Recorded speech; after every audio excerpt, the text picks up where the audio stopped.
En el desolado desierto de Arabia se presenta un fenómeno increíble, un misterio que una vez surgió de remotas aldeas donde el agua era el bien más preciado. Ahora sacude al mundo, desafiando cualquier noción de los límites de la naturaleza.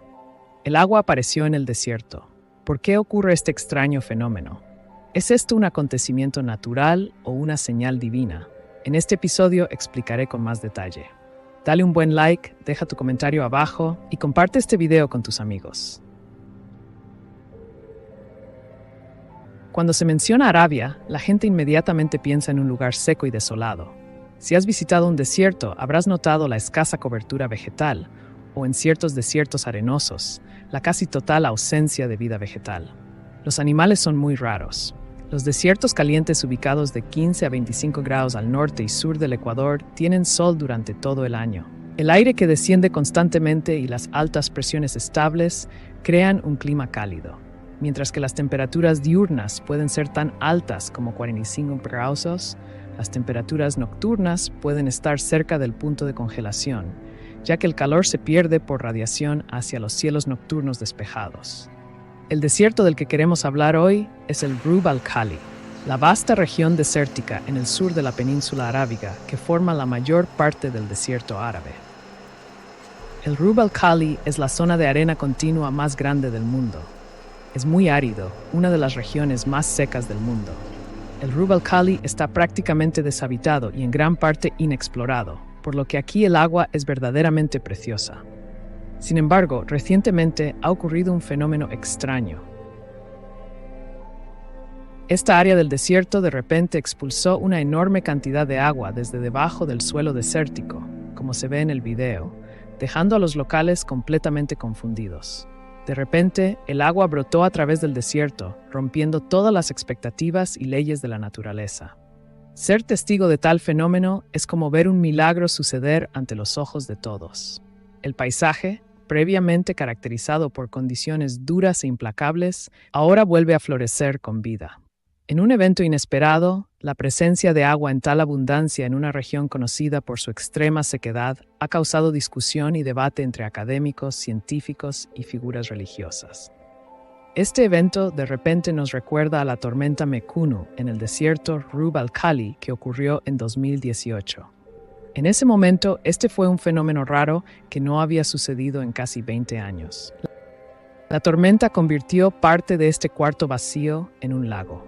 El agua de lluvia cae y se acumula en diferentes áreas del desierto, como Al-Rataun y Al-Mal, conocidas por los turistas como el Cuarto Vacío, ubicadas en un triángulo en la frontera con Yemen y Omán. Un nuevo ciclón tropical se desarrolló en el suroeste del Mar Arábigo, donde se fortaleció anoche en el ciclón Mekunu. La tormenta actualmente se mueve en dirección norte-noroeste a una velocidad de 11 km/h. Se espera que Mekunu continúe moviéndose en esta dirección por el resto de esta semana y toque tierra cerca de Salalah, Omán, alrededor del sábado 26 de mayo. Una gran perturbación en el clima tropical en el Mar del Sur, Arabia, llamada la oscilación Madden-Julian, que tiene el potencial de hacer que Mekunu sea aún más fuerte. Como resultado, se pronostican fuertes lluvias sobre la isla de Socotra, seguido de la costa arábiga sur, desde Shir en el este de Yemen hasta Salalah y Ash-Shuaymiyah en el sur de Omán, lo que podría causar inundaciones localizadas y daños. Las imágenes de las lluvias compartidas por usuarios en redes sociales muestran el desierto seco lleno de agua de lluvia, pareciendo un mar flotante. La gente del Cuarto Vacío se sintió muy feliz cuando llovió. Los camellos comenzaron a moverse hacia áreas con mucha agua. El suelo necesitará 30 días para germinar las plantas de verano y se espera que la gente las alimente a los camellos durante los próximos 2 años. Vale la pena mencionar que los residentes del Cuarto Vacío dependen mucho de los camellos y tales lluvias históricas son de gran importancia para esos criadores de camellos. Su precio también cambia debido a las plantas del desierto en el verano. Para algunas personas, esto es una buena señal para el desarrollo de este lugar árido, pero algunas personas piensan que esto es una señal del fin de los tiempos. ¿Qué pasó según la ciencia? La causa de la tormenta Mekunu es la formación y desarrollo de un área de baja presión en el mar Arábigo. Factores como altas temperaturas oceánicas por encima de los 29 grados Fahrenheit, cizalladura del viento moderada y condiciones atmosféricas favorables favorecen la formación y desarrollo de ciclones tropicales. La convección se está organizando cada vez más, apoyada por un buen flujo del norte y del sur. Esto causó que la depresión inicial se desarrollara en una tormenta ciclónica y luego se nombrara Mekunu. Sin embargo, según la Biblia, esto tiene un significado diferente.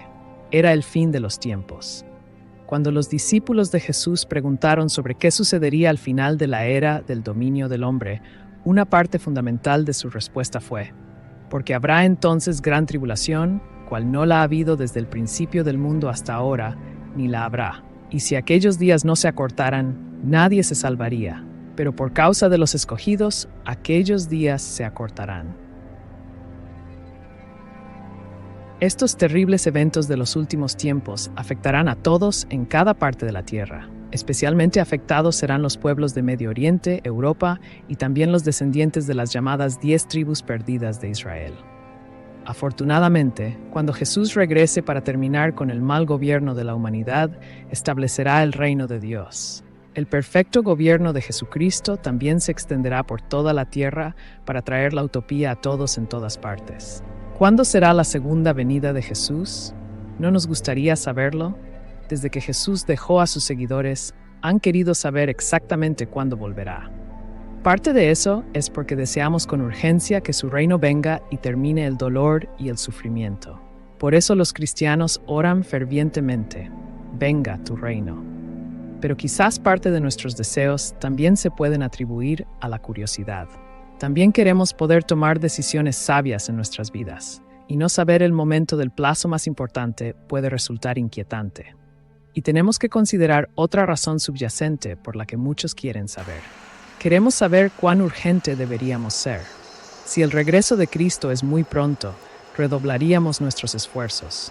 Pero si parece lejano, la tendencia humana natural es a relajarse. Por eso Jesús dijo: pero de aquel día y hora nadie sabe.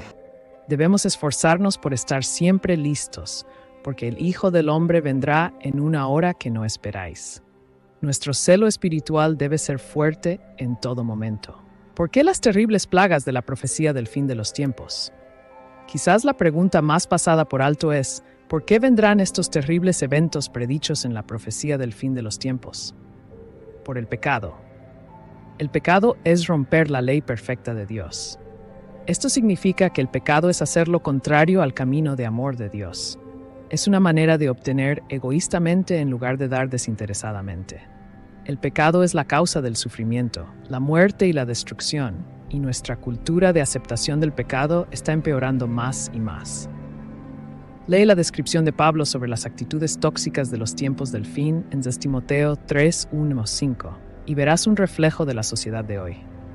Una vez antes, la humanidad como un todo se acercó al nivel de depravación que enfrentamos hoy. Y por amor, nuestro Creador sacó a la mayoría de la humanidad de su miseria en el diluvio. Esta vez, la espiral de muerte de la humanidad hacia el pecado será detenida por el regreso de Cristo. Incluso antes del diluvio, el siervo de Dios, Enoc, pudo ver la destructividad del pecado y la necesidad del regreso de Cristo.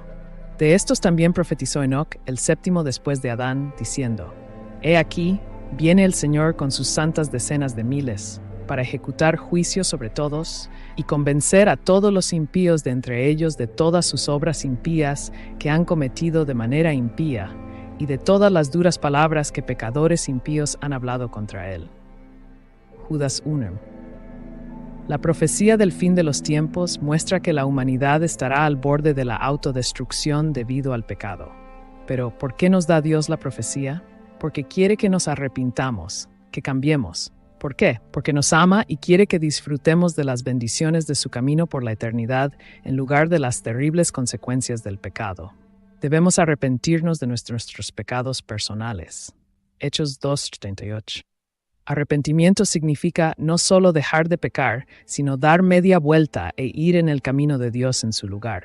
Esto significa obedecer los mandamientos de Dios y vivir una vida piadosa. Apocalipsis 14:2, 2 Pedro 3. Jesús también nos dice que vigilemos y oremos. Debemos vigilar nuestras propias vidas y estar haciendo las cosas que Dios quiere que hagamos. Y aunque no podemos saber el día y la hora exactos, también debemos observar los eventos mundiales que nos ayudan a ver las señales de los últimos tiempos. Elige un año, cualquier año, y probablemente alguien en algún lugar lo ha predicho como el fin del mundo. Muchos están intrigados por estas predicciones alarmantes, pero muchos otros están cansados y escépticos, habiéndolo oído todo antes. Descartan toda conversación sobre el fin del mundo, a pesar de que científicos serios y líderes mundiales constantemente advierten sobre peligros claros y presentes que amenazan la existencia de la raza humana, o al menos el fin del mundo tal como lo conocemos. Profecías sobre el fin del mundo. Recientemente, algunos han encontrado en la pandemia del coronavirus señales del fin del mundo. Escritos oscuros han sido resucitados para apoyar estas afirmaciones. Por ejemplo, Business Insider señaló que la autoproclamada psíquica Sylvia Browne también se dijo que había predicho una pandemia global similar al coronavirus en su libro de 2008, Fin de los días, predicciones y profecías sobre el fin del mundo.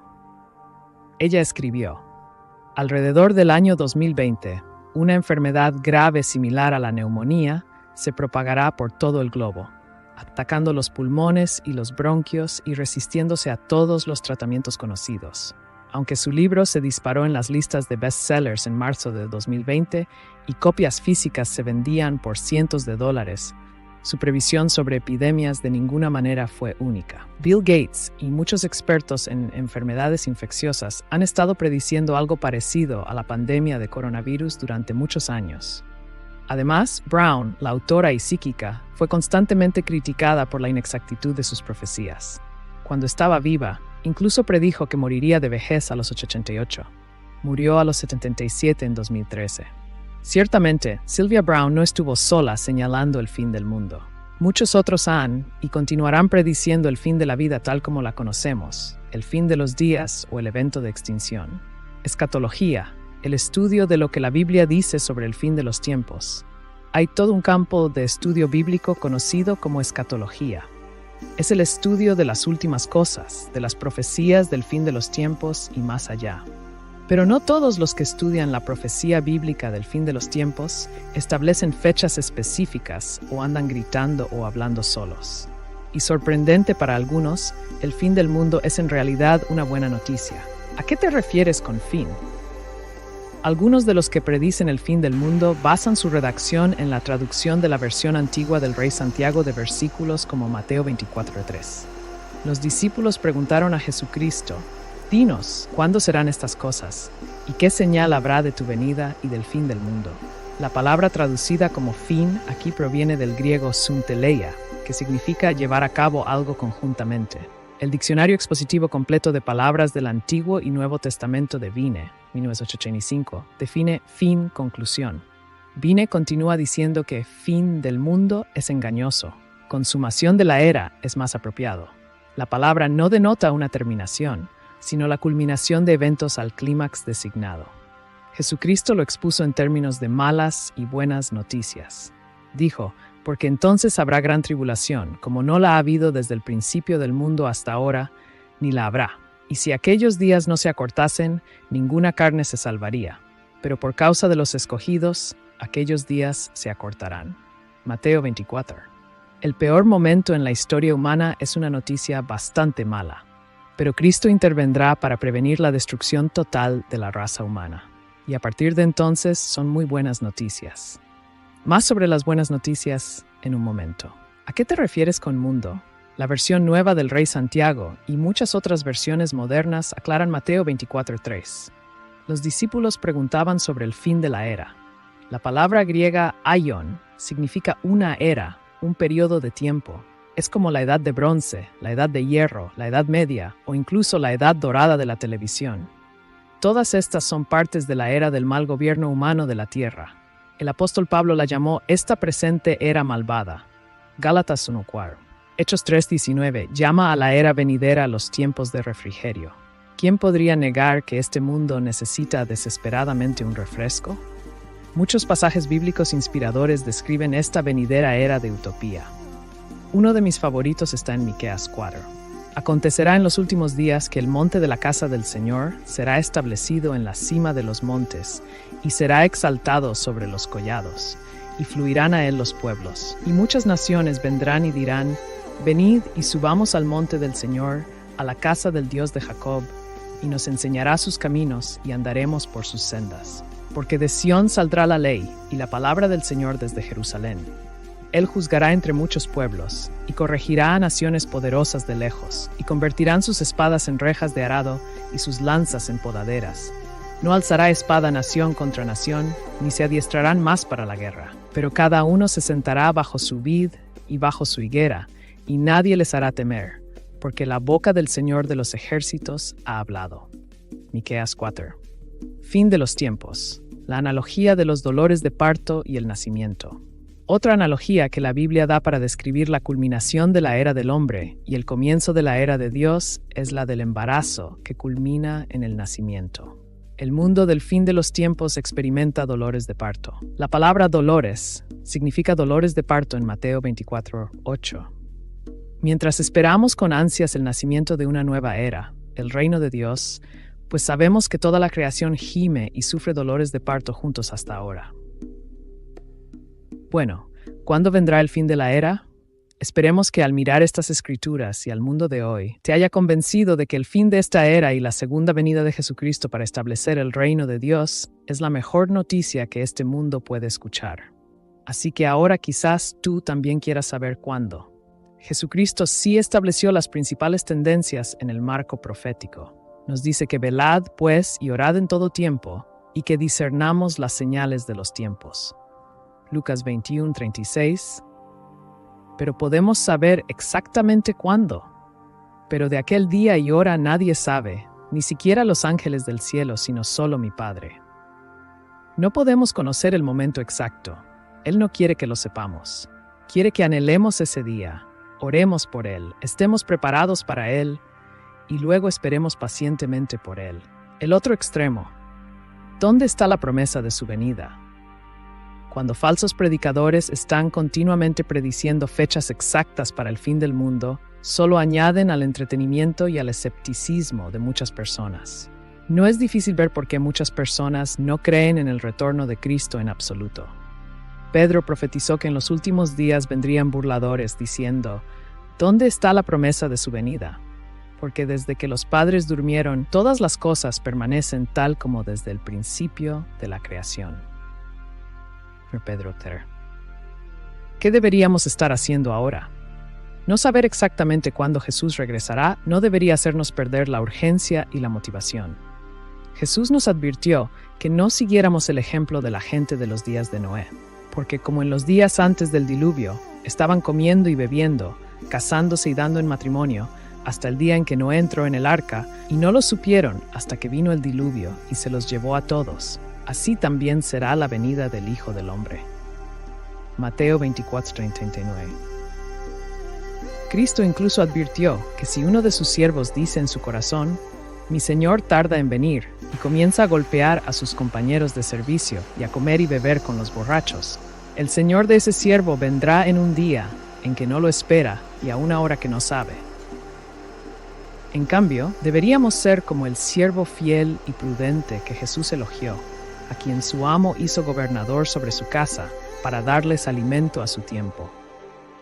Pero bienaventurado aquel siervo a quien su Señor, cuando venga, le halle haciendo así. De cierto les digo que lo pondrá sobre todos sus bienes. ¿Por qué ha tardado tanto el regreso de Jesús? ¿Por qué ha tardado tanto Cristo en regresar? ¿Por qué generaciones de cristianos han esperado pacientemente y aún no han recibido la promesa? Pedro dice que es por el amor de Dios. El Señor no retarda su promesa, según algunos la consideran tardanza, sino que es paciente para con nosotros, no queriendo que ninguno perezca, sino que todos procedan al arrepentimiento. Dios está llevando a cabo su vasto plan eterno. Él dará a cada ser humano la oportunidad de arrepentirse y cambiar. Quiere que aquellos de nosotros que estamos esperando con ansias la segunda venida de Cristo, compartamos las buenas nuevas del reino de Dios con otros en estos tiempos del fin. Quiere que aquellos que oigan de ello respondan: no sabemos el día en que Jesús regresará, pero Él quiere que sepamos que vendrá y traerá su maravilloso reino a esta tierra. El retorno de Jesús es la mejor noticia de todas. Él quiere que sepamos sobre ese reino ahora. Gracias por ver y mantente sintonizado para el próximo video.